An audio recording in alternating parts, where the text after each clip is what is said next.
In an industry built on visuals and vocals, it's the stage that separates the greats. No group moves like them, no one performs like them. This is 17, the standard everyone else is chasing. 17 didn't come from a survival show. They didn't ride a viral wave. They built everything from scratch. Pledis Entertainment, a relatively small company at the time, long before becoming part of Hybe, spent years training 13 boys with one goal: to create something different. Being under a smaller agency meant 17 didn't have the same resources or spotlight that groups from the big three received.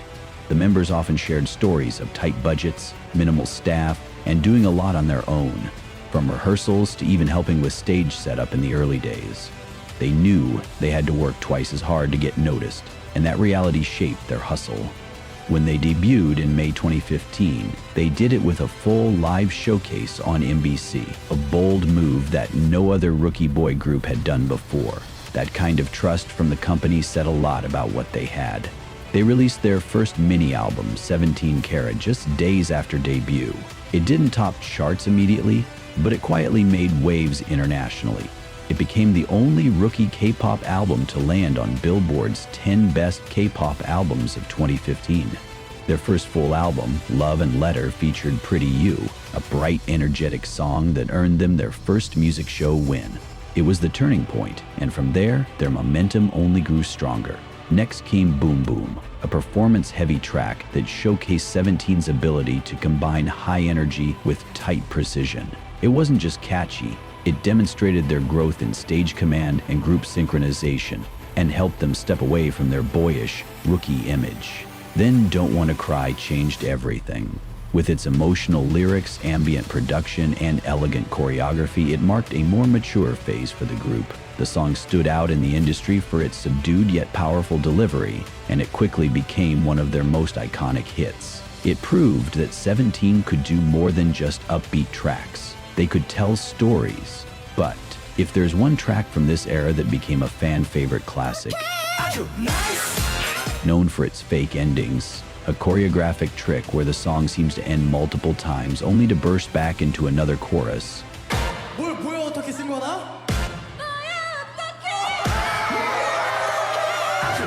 It became a staple of their concerts. It created a playful, chaotic energy that fans loved and looked forward to. To this day, the song is considered one of their signature performances.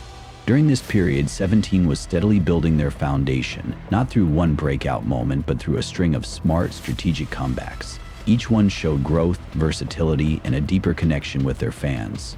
They weren't trying to be the loudest group in the room, they were focused on getting better, and it showed. What makes 17 different isn't just the size of the group, it's what they do with it.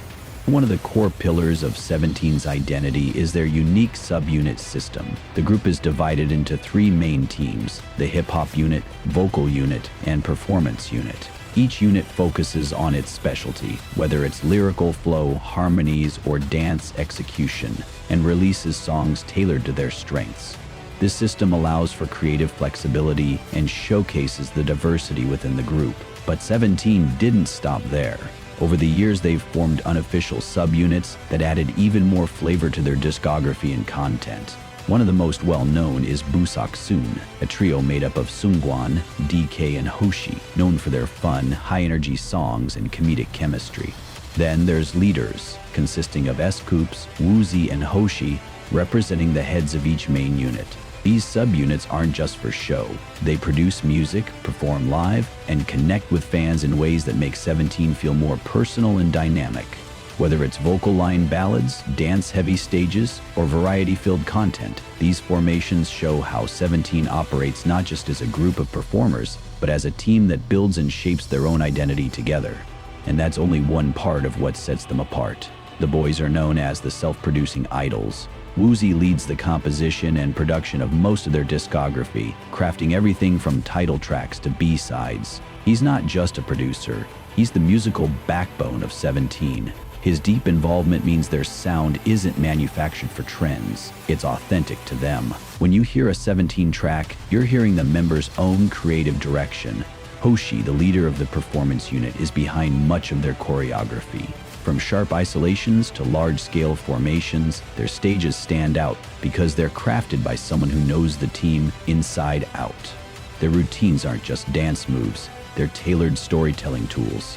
Songs like Don't Wanna Cry and Super became iconic not only because of their sound, but because of how they looked and felt on stage. This level of creative control is nearly unheard of, especially for a group of 13. Most idols perform what's given to them. 17 creates what they perform. Then there's Going 17. It's not just another idol variety series. It's written, directed, and edited by the team and staff who understand their humor best. No gimmicks, no forced concepts. Just genuine fun and chemistry. That authenticity made it a hit even outside the fandom. Some people became fans just through watching Going 17. 17 didn't explode overnight. They built their global presence slowly and steadily. 17 was continuing to release some of their most impactful music. Rock With You in 2021 showcased a more emotional pop rock side of the group that resonated with fans worldwide. The chorus hit hard, and the vulnerability in their vocals was a shift that people appreciated. Then came Hot, a bold, edgy, and fiery track that fully leaned into their mature image.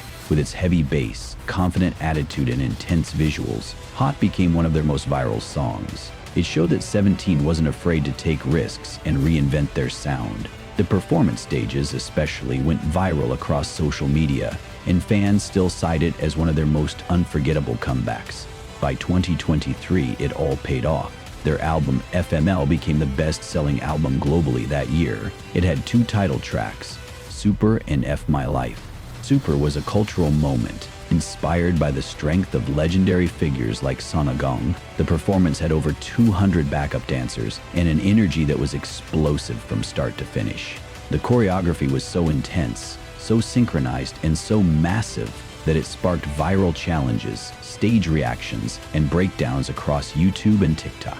It wasn't just another stage, it was the kind of performance that grabbed attention from all corners of the industry. People who didn't even follow K-pop took notice. I'm Super became an anthem of power and pride, and the performance became one of the most talked about of the year.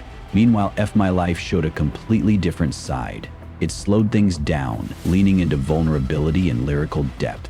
It was raw, a reflection of mental fatigue and societal pressure. Coming from a group known for their sharp performances, this track felt deeply personal. It proved that 17 could touch people not just with energy, but with empathy. After that came Maestro, a bold conceptual track that pushed boundaries with both sound and visuals. The MV presented a sleek, futuristic aesthetic, polished yet experimental, and reinforced that 17 wasn't afraid to reinvent themselves, even at the top. Then came Love Money Fame, a collaboration with DJ Khaled, a moment that expanded their global reach even further. This cross-central move brought them side by side with a major Western name and felt like a celebration of 17's worldwide impact. The song fused their confident style with Khaled's signature energy, adding a new layer to their international presence. It was a moment that highlighted how far they'd come and how confidently they stood on the global stage. They also released 17 Is Right Here, a full-circle moment, a compilation of every Korean single they had released since debut, along with 4 new tracks. It was more than an album, it was a reflection of their evolution, a thank you to CARAT, a statement to the industry. And then came Glastonbury. 17 became the first K-pop act to perform on the Pyramid stage, the heart of one of the world's biggest festivals. That moment wasn't just historic for K-pop, it was historic for music. On that stage, with thousands in front of them and millions watching from around the world, 17 delivered a performance that showed exactly why they're considered one of the best. What they've built goes beyond charts. It's a model of what K-pop can evolve into. They've received Album of the Year at the Asia Artist Awards, multiple Best Dance Performance wins at MAMA, and were even nominated at the American Music Awards. They've topped physical sales, digital charts, and global rankings. And they've done it consistently year after year. But what truly sets 17 apart is their longevity and loyalty. Still 13 members, no departures, no scandals. In an industry where lineup changes are common and contracts often end before a full decade, 17 remains intact and thriving. That kind of stability is almost unheard of in K-pop. A decade into their career, 17 isn't just relevant, they're more powerful than ever. They're not just part of the conversation, they're leading it. They're setting the standard. They're 17. 17 dared to be bold. Will you?